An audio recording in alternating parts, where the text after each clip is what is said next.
अस्सलामुअलैकुम। मैं Bushra Sarfaraz GB true news के साथ इस वक्त हम मौजूद है university Anjan campus university of Pakistan, जहां पर योम तकबीर और डॉक्टर इशफाक अहमद शाह सर पाकिस्तान को एटमी धमाका करने की क्यों ज़रूरत पड़ी जबकि हम अमन पसंद लोग थे।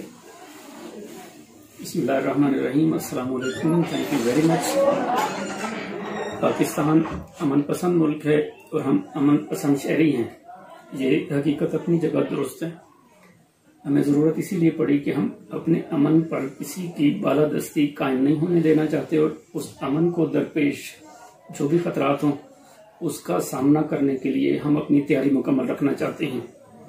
अगर हम 1974 से बात शुरू करें तो हमें ये वाज़े हो जाएगा, जब मोहतरमा इंदिरा गांधी कांग्रेस पार्टी को लीड कर रही थी हिंदुस्तान में, भारत में, और उन्होंने 1971 में सकूत ढाका की शक्ल में और फिर 1974 में मई 1974 में वो धमाके करके, जो बज़ाहिर उनका दावा ये था कि हम अपने अमन पसंदी के लिए, अपनी तवानाई की हैसियत को, इस्तिताअत को बढ़ाने के लिए ये जौहरी तवानाई पर काम कर रहे हैं, धमाके किए। उससे कांग्रेस पार्टी को पार्लियामेंट के अंदर भी, हिंदुस्तान में भी बहुत ज्यादा पजीराई मिली। पाकिस्तान 1948 से ही बाहर से साइंसदान, मुसलमान साइंसदानों को लाकर इस तरह के और बहुत सारे प्रोजेक्ट्स पर अमन के साथ काम कर रहा था।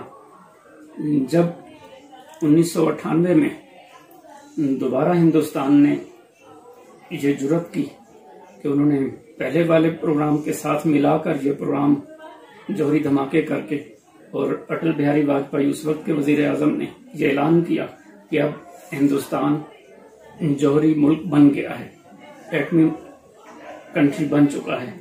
उस वक्त पाकिस्तान के लिए यह जरूरी था कि उस अमन को दरपेश खतरात का सामना करने के लिए और उसकी हिफाजत करने के लिए अपनी ताकत का ऐलान करें। पाकिस्तान ने शुरू दिन से ही अमन के साथ ही इस प्रोग्राम को चलाया हुआ था।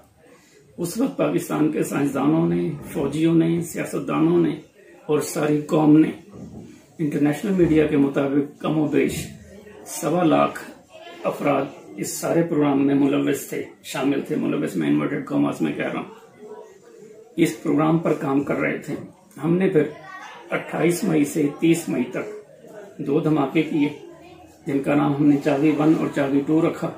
और 1997 में, इससे पहले, हिंदुस्तानी एक साइंसदान ये ऐलान कर चुके थे कि हमने ये जो जौहरी तवानाई हासिल की है, ये हमारी जंगी सलाहियत को बढ़ाने के लिए ही है। बंदूक होती है, चाहे वो इंसान पर चलाएं या आप जमीन पर गोली मारें, ये उसके अल्फाज थे। तो ये प्रेस में आई भी सही। 1997 में उन्होंने ये बयान दिया और वो पहले धमाकों में शामिल थे। 1998 में उन्होंने दूसरा काम कर दिया। अब पाकिस्तान के लिए ये जरूरी था, इस खित्ते में अमन कायम करने के लिए जरूरी है कि हिंदुस्तान की एटमी बालादस्ती, एटमी तवानाई की बालादस्ती को चैलेंज किया जाए। अपने आप को एक 7वीं बड़ी ताकत के तौर पर मनवा लिया। ये वो पस मंजर है जिसमें हमें जरूरत पेश आई कि हम अपनी अमन पसंदी की हिफाजत करें। हम जारहियत के लिए ये काम नहीं कर रहे थे।